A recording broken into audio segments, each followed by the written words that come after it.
በብራዚል ሰክሮ የጠፋን ባለቤቱን ወደ ቤቱ የመራው ታማኝ በሬ መነጋገሪያ ሆኗል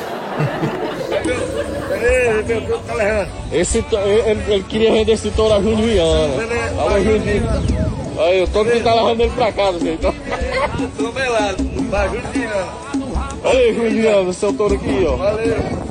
እርግጠኛ ነኝ ሰውየው ራስ አላመነ በቃ ግራጋ እንግዲህ ታማኝነት ወሰን እንደሌለው የሚያሳይ አስገራሚ ታሪክ ከብራዚል ባለም አቀፍ ደረጃ በቫይራልነት እንግዲህ እየተወራበት ይገኛል የዚህም የሆነው ምንድነው ታሪኩና አንድ ብራዚላዊ ገበሬ መጠጥ ከልክ በላይ ጠጥቶ ወደ ቤቱ ሲሄድ መንገድ ላይ ጠፍቶ መቸገሩን ይገልጻል ታዲያ ሆኖም የእርሱ ምርጥ ጓደኛው የሆነው ትልቁ በሬ ባለቤቱን ለብቻው ሊተወው አልፈለገም ነገሳር ማን ይሰጣል ቁርሱን ያሰለ በቃ በልቡ የኔንስ ጥሎ መሄድ ነበር ይያለ ያ ሚስቱ ደግሞ አይደለም እና እንግዲህ ይሄ ሰውዬ ጠፍቶበት በነበረ ሰዓት ነው ባሬው በቀስታ እየገፋና እየመራ እስከ ቤቱ ድረስ በታማኝነት ወስዶታል የተባለው